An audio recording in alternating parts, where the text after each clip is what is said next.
काल रात्री एक भीषण दुर्घटना घडली। पालघर देवखोपच्या इथे भीषण अपघात झाला।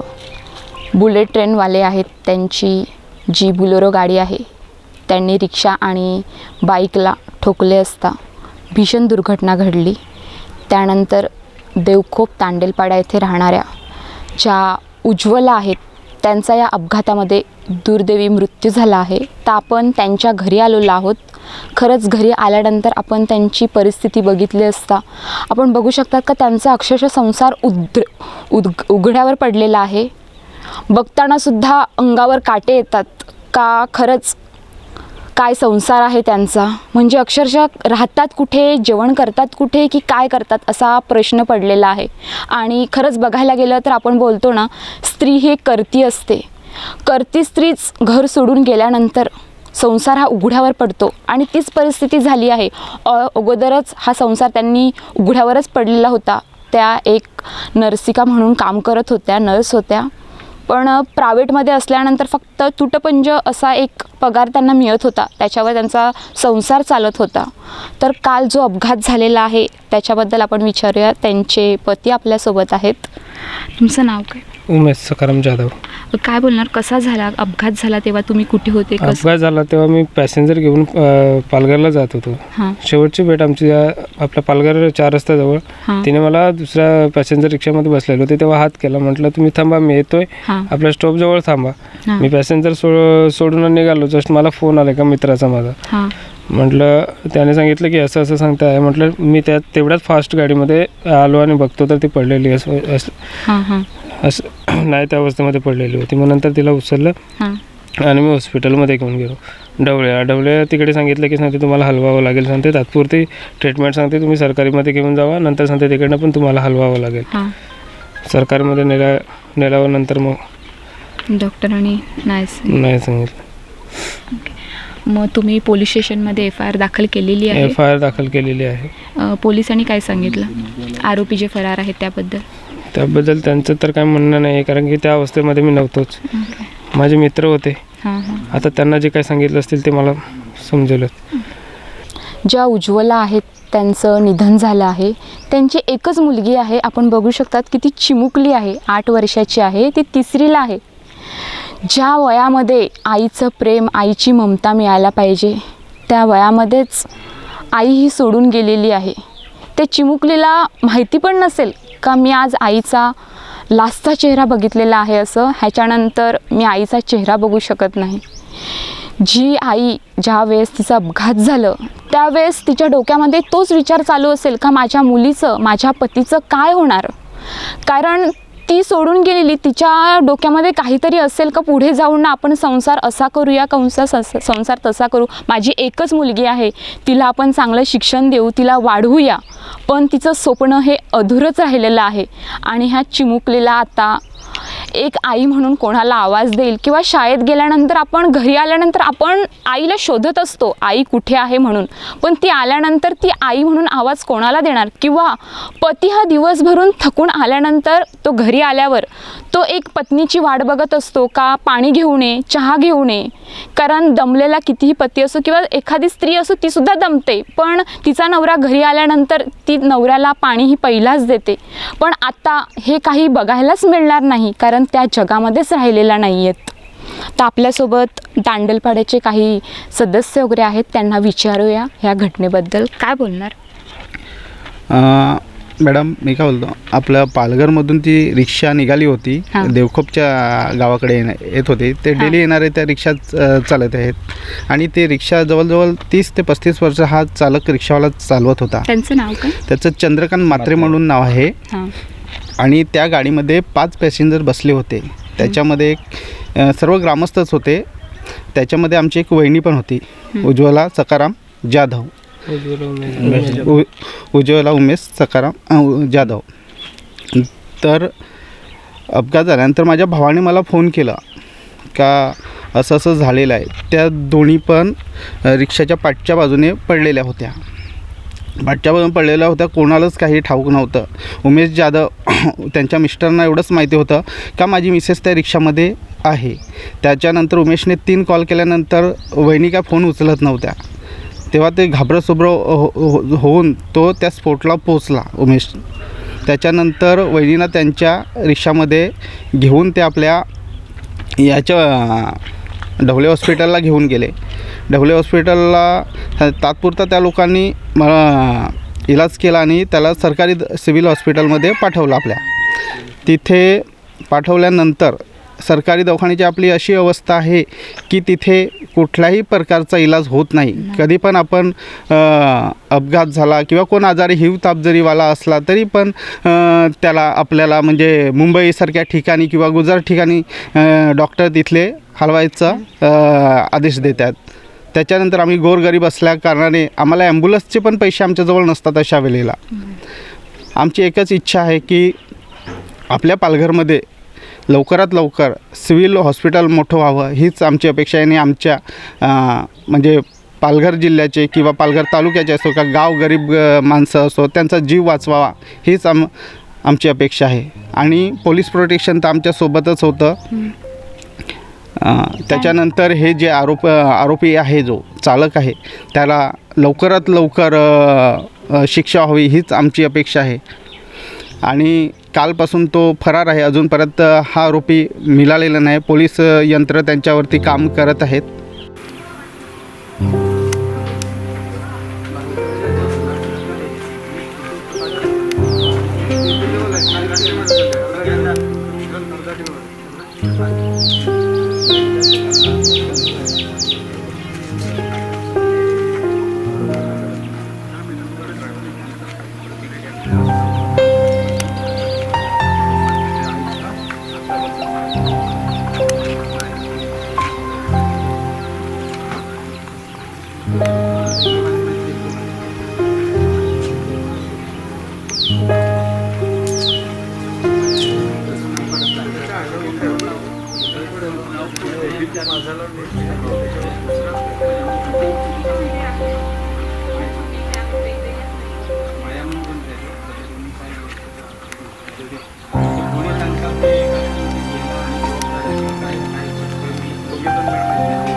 ज्यावेळी हा भीषण अपघात घडला, संध्याकाळी 7:30च्या सुमारास हा अपघात घडला. अक्षरशः त्या अपघाताचे फोटो बघितल्यानंतर अंगावर शहारे येतात. खूप विचित्र प्रकारे हा अपघात झाला होता. ज्यावेळी अपघात झाला त्यावेळी हे तिथे होते. त्यांनी ॲम्ब्युलन्सला फोन केला. त्यानंतर ॲम्ब्युलन्सवाले काय बोलले त्यांच्याशी काय बोलणार? हॅलो, माझं नाव निलेश लहांगे. मी स्वतः रिक्षा चालक आहे. मी माझी रिक्षा ठेवून आणि नोंडोरा साईडला बाईक घेऊन निघत होता. त्यावेळेस मला कळलं की आमच्याच रिक्षाचा अपघात झालेला आहे. त्यावेळेला मी तिथे साईडला बाईक ठेवली आणि मी तिकडे गेला आणि सगळं 4-5 पॅसेंजर जे पडलेले होते, एकाचे दोन्ही पाय तुटलेले होते. माझ्या सामने होता तो. आणि 2 लेडीज उमेश जाधव यांची मिसेस ते बॅक साईडला आणि एक दुसरी मुलाची आई होती ते बॅक साईडला पडलेले होते. मग कमीत कमी 10 मिनटं तिकडे मी फिरला. त्या ड्रायव्हरला वगैरे विचारलं का काय झालं, तुला लागलं का, अजून काय झालं. मग त्या ड्रायव्हरने मला स्वतः सांगितलं का बॅक साईडला अजून 2 लेडीज पडलेल्या आहेत. मी माझ्या भावाला विलास लांगेला फोन केला. काही मित्रांना रिक्षा चालक आहे त्यांना फोन केला, पण कोणीच म्हणजे त्यावेळेला पालघरमध्ये अवेलेबल नव्हतं. कोण कंपनीचे ट्रिप आणि काय करायला गेलेलं ट्रॅफिक कामासाठी. त्याच्यानंतर मी 108ला कॉल केला. त्याच्यानंतर 108 कॉलवाल्यांनी मी ॲड्रेस वगैरे त्यांना सांगितला का रिमी ग्रुप कंपनीच्या इथे मॅपल टेरेसच्या इकडे म्हणजे शेरवाई रोड मनोर रोडमध्ये एक ॲक्सिडेंट झालेला आहे. रिक्षा आणि बोलोरेचं धडक झालेले आहे. त्याच्यामध्ये 4-5 पॅसेंजर साईडला उडालेले आहेत असं सांगितलं त्यांना सर्व. एकाचे पाय वगैरे तुटल्यात. मग अर्धा तासाच्या आतमध्ये म्हणजे अर्धा तास मिनिमम अर्धा तास झाला तेव्हा ती ॲम्ब्युलन्स आल्या, 2 ॲम्ब्युलन्स. त्याच्या अगोदर उमेश जाधव म्हणजे स्वतः आलेले आणि त्यांनी त्यांच्या मिसेसला हॉस्पिटलमध्ये घेऊन गेले आणि काही मित्रांनी उचलून हॉस्पिटलमध्ये नेलं त्यांच्या मिसेसला. पालघर जिल्हा एवढा मोठा असून सुद्धा पालघर जिल्ह्यामध्ये अजून एक दवाखाना नाही, ही लाजिरवाणी गोष्ट आहे. पालघर जिल्हा होऊन ह्या पालघर जिल्ह्याला एक दवाखाना नाही. म्हणजे इथे काही अपघात होतात ते फक्त सेलवास वलसाड ह्या ठिकाणी न्यावे लागतात का? पालघरमध्ये पब्लिक राहत नाही, ग्रामस्थ राहत नाही का हा प्रश्न आता पडतोय. सरकारी दवाखान्यामध्ये नेल्या असता त्यांचा एकच प्रश्न असो, ते मोनरचा सरकारी दवाखाना असो किंवा पालघरचा सरकारी दवाखाना असो, तुम्ही ह्यांना पुढे हलवा का? तुमच्याकडे सोयी सुविधा नाही आहेत का? गव्हर्नमेंटने सरकारी हॉस्पिटल कशासाठी बांधलंय? फक्त नावापुरती बांधलेलं आहे का? तिथे गेल्यानंतर फक्त साधं थोडंसं मलमपट्टी केली जाते आणि त्याच्यानंतर पुढे हलवलं जातं. कालची परिस्थिती ही सुद्धा तशीच आहे. काल जे जखमी झालेले आहेत त्यांना वलसाड या ठिकाणी नेलेलं आहे. कशासाठी? तुमच्याकडे सुविधा नाही आहेत का? मग तुम्ही त्या दवाखान्यांना अक्षरशः लॉक ठोका, किंवा कारण ग्रामस्थ तिथे येणारच नाही आणि ते वलसाड ह्या ठिकाणीच घेऊन जातील. कारण गव्हर्नमेंटला, शासनाला जो निष्पाप लोकांचे बळी जातात त्यांना काहीच पडलेलं नाही आहेत. कारण आमदार खासदारांच्या खिचे भरलेले असतात, ते प्रायव्हेटमध्ये नेऊ शकतात, पण आम आदमी, गरीब जनता कुठे घेऊन जाईल दवाखान्यामध्ये? काय बोलणार तुम्ही दवाखान्याबद्दल? मग मॅडम नाव मी काय? पोलीस प्रभाकर विष्णुडे, देवखो पोलीस पडेल आहे. पण मला जेव्हा फोन येतो ॲक्सिडेंटचा, तेव्हा मला असा पूर्ण धक्काच लागून जातो का आपलं माणसं अर्धे तासाने निघून जातो. अशी आम्हाला असं आपल्या गावातल्या लोकांना असं एवढं खराब वाटते ना, का आपल्या जिल्ह्यामध्ये असं मोठं सिव्हिल हॉस्पिटल असतं तर आपला जे माणसं डेथ होतात ते कधी डेथ होऊ शकणार नाही. आमची जेवढी अशी मागणी आहे का आमच्या जिल्ह्यामध्ये कसं मोठं हॉस्पिटल व्हावं असं प्रत्येक नागरिकाची इच्छा आहे. खरोखर हे म्हणजे एकदम दुःखाचंच डोंगर कोसळलेला आहे गरीब म्हणजे आपला ग्रामपंचायत सदस्य उमेश जाधव यांच्यावरती. आज त्यांचा संसार हा बेघर झालेला आहे. त्यांना अगोदरच ॲक्च्युली त्यांचं घरदार ह्या दिसत आहे की कोणत्या अवस्थेत आहे. तर त्यानुसार म्हणजे त्यांचं आमची एकच मागणी आहे की त्यांना काहीतरी एखादा मोबदला गरीबाला सरकारीमधून कुठून तरी त्यांना मिळावा, एवढीच आमची अपेक्षा आहे. आणि मी काय बोलते, तुम्ही पोलीस स्टेशनमध्ये गेल्यानंतर जो गुन्हा दाखल केलेला आहे, तर आता तर आपल्यावरती दुःखाचा डोंगरच कोसळलेला आहे. पण जी बुलेट ट्रेन आहे ते गव्हर्नमेंटचा एक प्रकल्प आहे. तर म्हणजे आता जेवढे जखमी झालेले आहेत किंवा एक निष्पाप महिलेचा मृत्यू झाला आहे, तो पुढे जाऊन शासनाने मदत करावी, त्याबद्दल तुम्ही काय म्हणजे पाठपुरावा करणार आहेत किंवा काय त्याबद्दल? नक्कीच त्याच्याबद्दल आम्ही पाठपुरावा करणारच. सर्व ग्रामस्थ पाहिजे आम्ही रस्त्यावर उतरू आणि त्यांना विचारू आणि सर्वांना जेवढे पण हॉस्पिटलमध्ये ॲडमिट आहेत तेवढ्यांना सर्वांना भरपाईही मिळायलाच पाहिजे. आणि जे आता ॲडमिट झालेले आहेत ते स्वखर्च आणि तिथे दवाखान्यामध्ये झालेला आहे, मग त्यांचा खर्च काय असं? त्यांचं आता शेवटी कसं नातेवाईकाकडनं कुणाकडनं 2,000 घेणार, 3,000 घेणार, उसने घेऊन शेवटी ते त्यांच्या परीने ते खर्च करणार. आणि जे आता होणारा आहे खर्च तो म्हणजे त्यांच्याकडनं करणार का, जे बुलेट ट्रेनमध्ये जे प्रकल्पवाले जे गाडी ठोकून गेलेले आहेत ते? आता ते आम्हाला तिकडे जाऊन त्यांची चौकशी करून आणि ते पोलिसांना किंवा यांना ते विचारून आणि ते आम्हाला ते करावं लागेल. आणि काल जे झालेलं आहे त्यांना तुम्हाला पोलिसांचं सहकार्य चांगल्या प्रकारे मिळालेलं आहे? पोलिसांचं सहकार्य चांगलं मिळालेलं आहे. बाकी काय बॉडी वगैरे देताना त्यांनी काही हे नाही केलं. वेळेवरती सर्व करून व्यवस्थित टायमावरती त्यांनी बॉडी वगैरे सर्व दिलेली आहे.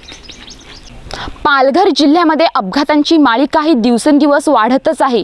अपघात कमी होण्याचे काही नाव घेत नाही आहेत. आपण दररोज आपल्या कानावर बातमी पडत असते ही अपघाताची.